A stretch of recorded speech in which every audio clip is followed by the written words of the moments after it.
so glad you came. It's our community, you know, and I'm Mary Davidson, and we have, well, the creme de creme of guests today, and her name is Candice Millard, and she is the author of Destiny of the Republic, and it is the story that circles around a period in the life, I would have to say, of James A. Garfield.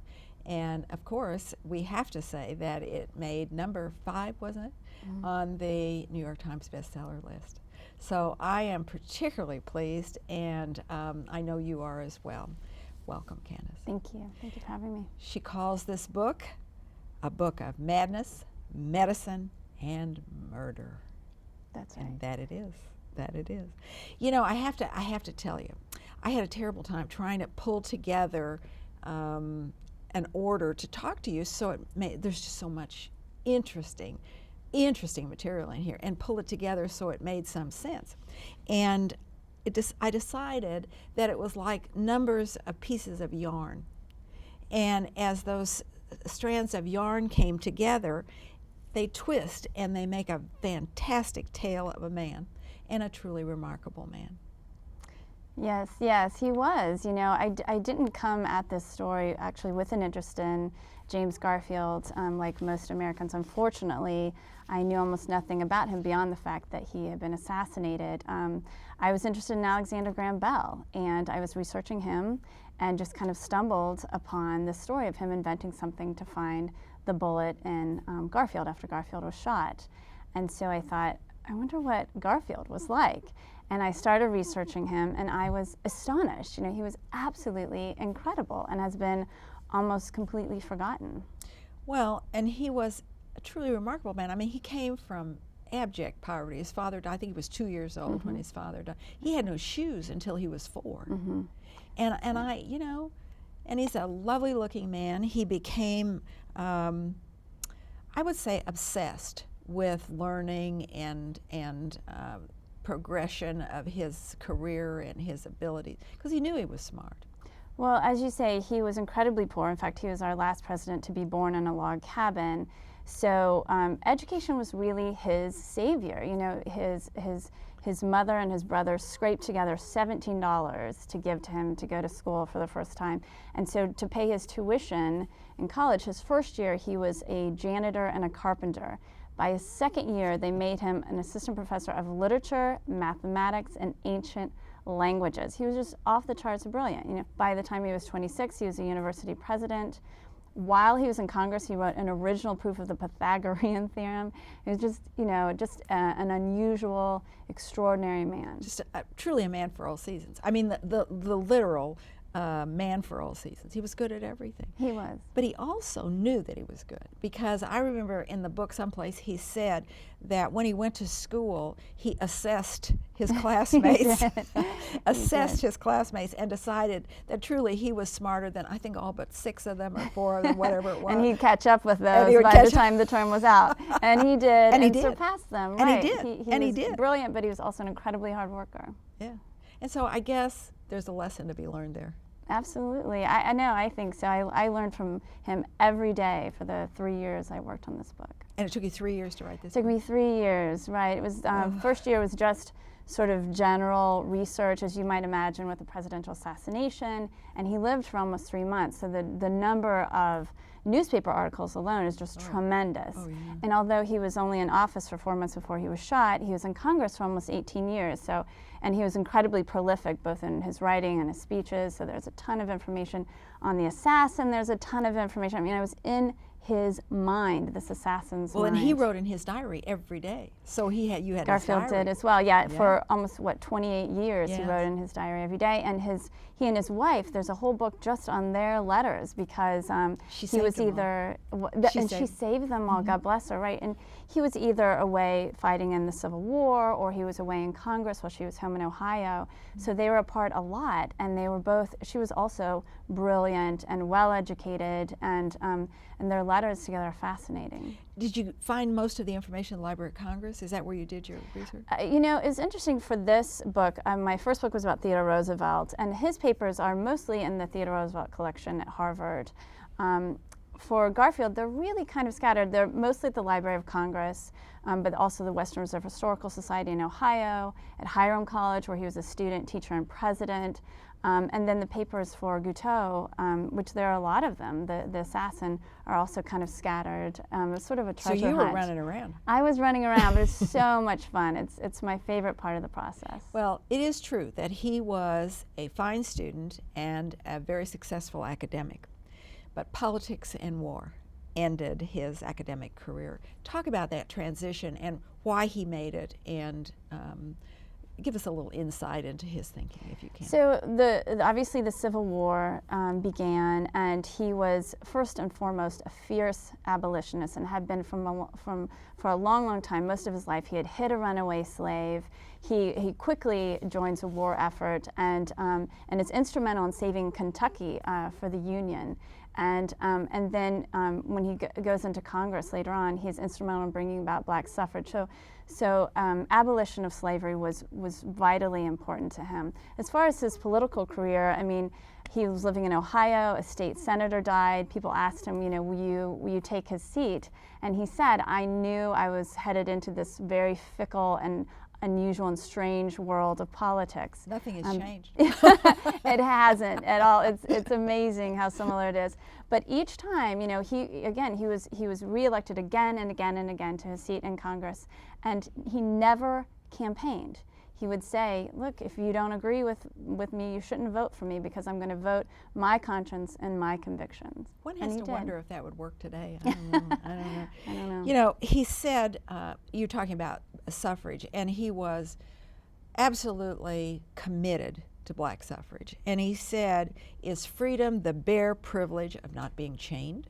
Mm-hmm. I thought that was fascinating. The color of the skin shall not be the basis of suffrage, nor the talisman of liberty. No, it was incredible. The entirety of the speech he gave on the floor of Congress on behalf of black suffrage will bring tears to your eyes. It was vitally important to him. He was a member of the half-breeds. He was. Talk about that. And why the half-breeds? I mean, that's a very peculiar.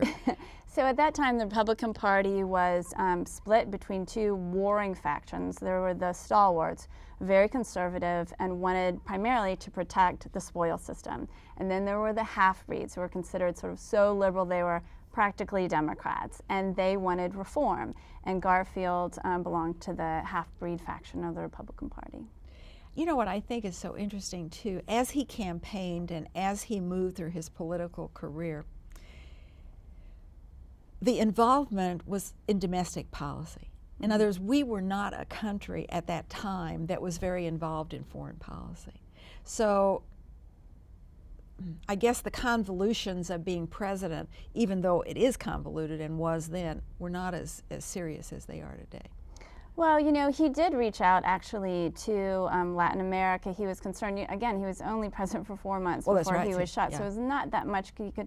But he did accomplish quite a bit, especially in fighting internal corruption and fighting the spoils system in the few months he had. I had to laugh. In his inauguration speech, he talked about, one, the national debt, and education, which he believed was the foundation of freedom, the challenges facing farmers, and civil service reform. So what else is new? That's right. It all starts to sound very familiar, doesn't it? All very, very familiar. Have the same struggles today. I thought it was interesting, his comment. Do you remember when you wrote about him reading Othello to his children? Mm-hmm. Talk about that a little bit and what he said about it. Well, he, again, he's this classicist, and he was also obviously very interested in literature as well. But he chose Othello because he wanted his children to understand that things in life often don't turn out well. And he said, they were unhappy with the ending of Othello, but he had learned very hard lessons himself. As you said, his father had died before he was 2. He had come from extreme poverty. By this point, he had lost his first child, had died from disease. And then he would go on to lose yet another child. And so he knew that life was beautiful and joyous and wonderful, but it was also incredibly difficult and in times cruel. And when he said it did not turn out, everything does not turn out well, you like foreshadow, I think.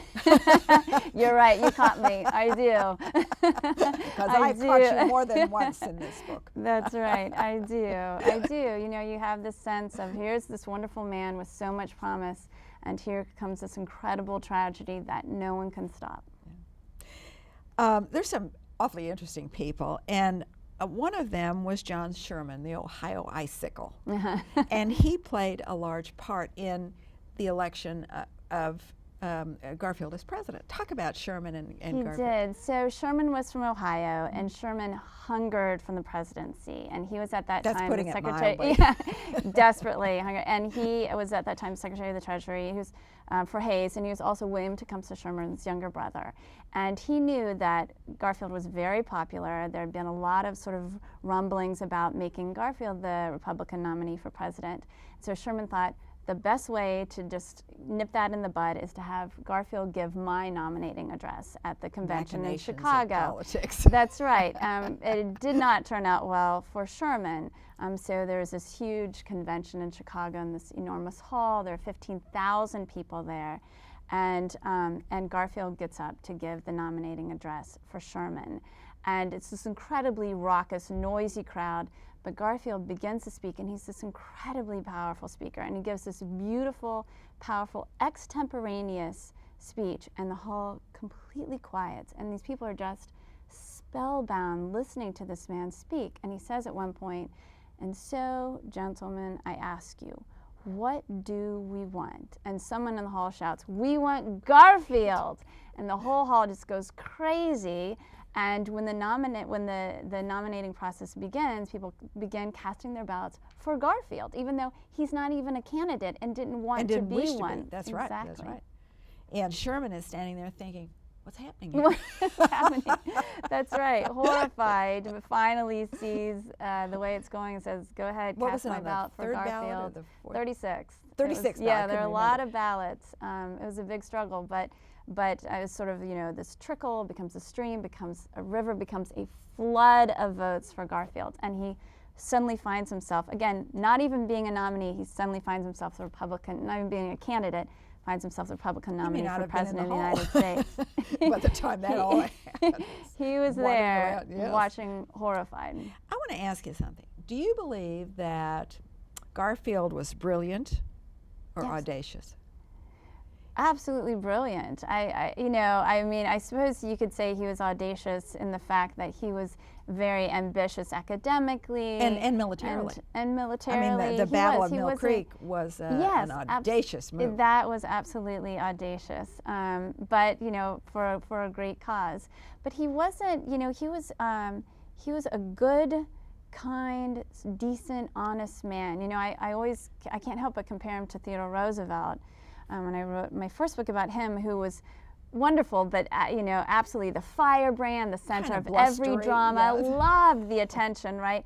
And Garfield just wanted to do the right thing and found him sort of himself in the middle. I'm not sure that there's a big difference between being brilliant and being audacious.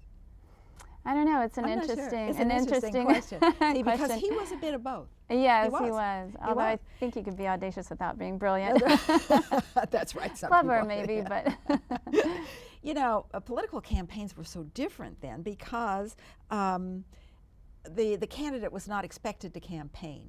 And Garfield told him to just sit cross-legged and look wise. That's right. And he loved that because he had this wonderful farm in Ohio. Mm-hmm. He had bought, and he wanted to raise his children there and teach them about living on a farm as he had. And so that's where he stayed during the campaign, just sort of working on the crops and on the house and enjoying his children. He didn't have to take to the stump. That's right, and he was very happy. Although people came to him often, there were train tracks by his house, and they would come to him. And in fact, he gave the very first speech by an American candidate for the presidency in a language other than English, and that was in German. That's right. I read that. I thought it was wonderful. Right. And he instituted the front porch chats That's too. Right, he did. And I'm then reminded of FDR's fireside chats. Mm-hmm. Yes, so, the same idea. Things kind of wander down in the progression of That's right. But I thought this was hilarious. Winfield Scott Hancock was the Democratic nominee who ran against Garfield. And the I guess the Republican Party put out a handbook. They called it a book of Hancock's achievements. And if you know, everybody was interested. They opened it up, and there was nothing. It was complete, because he had done nothing politically. That's right. It was full of blank pages. Yeah, I know. You could see them. Somebody trying to use that. Obviously, the super PAC of the day put that out. Exactly. Precisely. But you know, there's a kind of an interesting wrinkle in that campaign, and that is the Bain Company of that day. And Garfield, it was somewhat of a dust-up about his involvement in the credit mobilier. Talk about that just a little bit. So while he was in Congress, he was approached by this man to see if he wanted to be given some stock in this railroad company, and at a great price. And Garfield said no, but he did accept a loan, which he then paid back and sort of went on with his life. Well, then this big scandal breaks out that a lot of congressmen had taken this good deal in stock and then had sort of used their influence. And there was an investigation, and Garfield was found to be not guilty of anything. He had paid back the loan before any of this had even happened, but he knew that it would follow him throughout his life, and it bothered him. He knew that he hadn't done anything wrong, but it bothered him to think other people might not know that. And sure enough, they did try to use it against him during the campaign. Didn't work. He won. But you know, with all the foreshadowing now, fate is about to step in. And with the wreck of the Stonington, enter in the drama Charles Guiteau. Right. So Charles Guiteau was a deeply, dangerously delusional man who had tried everything and had failed at everything. He had tried law, he had tried evangelism, he had tried a free love commune, and he had failed even in the free love commune. And so when Garfield is nominated in this unusual turn of events, Guiteau becomes obsessed with him and believes that he can single-handedly make Garfield president, and out of gratitude, Garfield will make him ambassador to France. You know, he's just completely delusional and grows more and more and more so.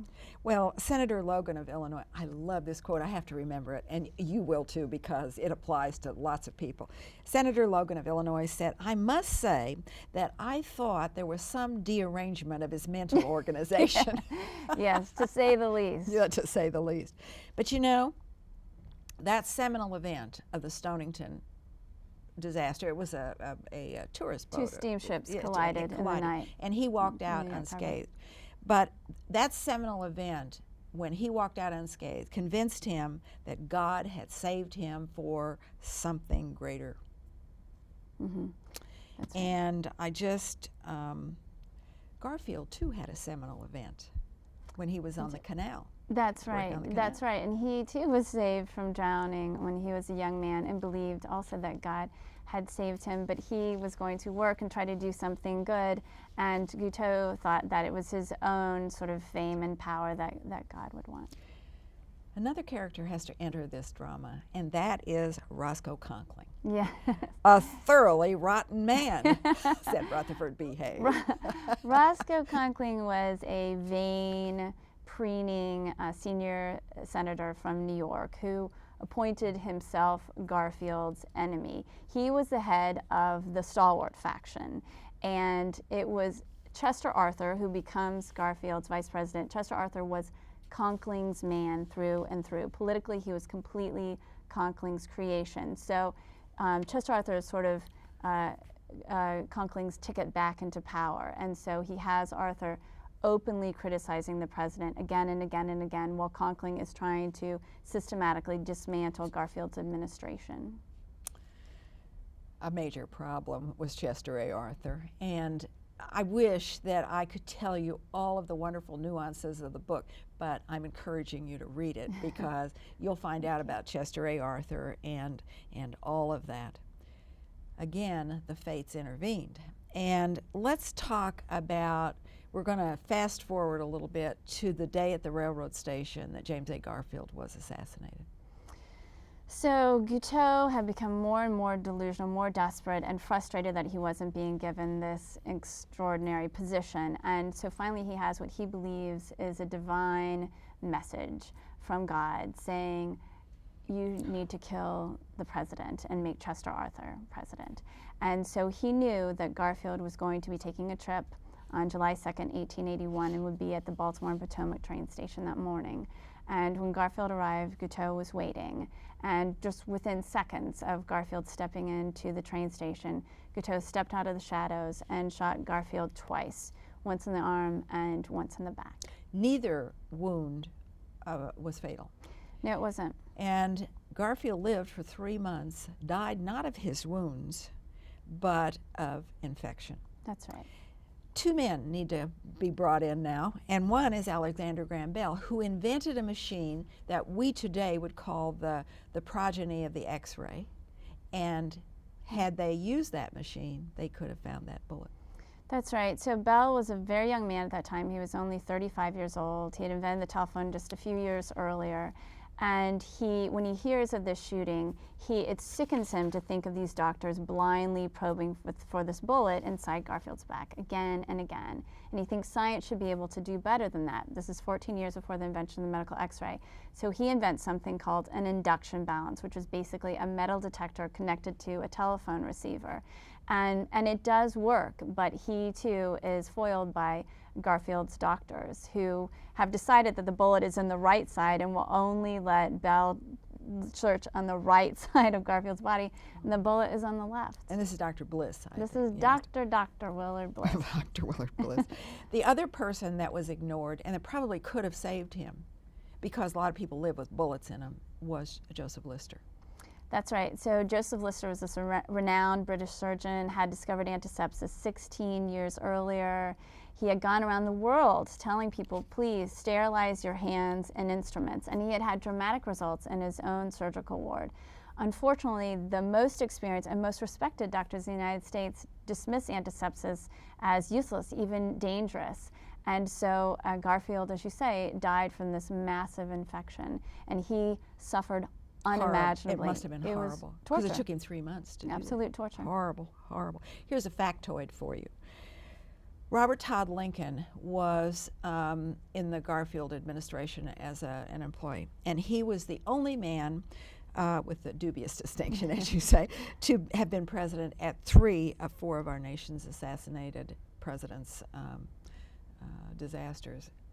McKinley, Garfield, and his father. Right, he was at his father's deathbed. Had he lived, had Garfield lived to carry out his life, what do you think would have happened? What kind of legacy would he have had? Yeah. Well, you know, he was this extraordinary man with a very strong character, and I think what made him unusual is the fact that he had wanted to be president. You know, this had been thrust on him, and so he was in a very powerful position where he hadn't asked anything of anyone, and he knew himself very well. And so I think we would have had much more progress in rights for freed slaves, in education. As I said, it was his savior. In fact, he helped to establish the first Department of Education when he was in Congress, and in civil service reform. And we would have had, you know, a much stronger president. Chester Arthur, to everyone's amazement, tried to be the kind of president Garfield would have been, and, you know, was an honest and respected leader, which was much more than anyone expected. But, you know, he just wasn't the man that Garfield was. No, and Conkling was out of the picture, so Arthur could do what he. But, you know, Garfield said, "I love to deal with doctrines and events. The contests of men about men I greatly dislike." That's right. He really liked to sort of think in big pictures and see what he could do for the nation as a whole. And that's another thing that's unusual about him, is that he was the first president since the Civil War to be trusted by the North and the South and accepted as a leader of the whole country. And, you know, we have freed slaves, former slave owners, immigrants, and pioneers. All of these people loved and trusted him. And really, for the first time since the Civil War, the country came together and grieved for him as one. Do you believe that he was very committed to winning over his enemies?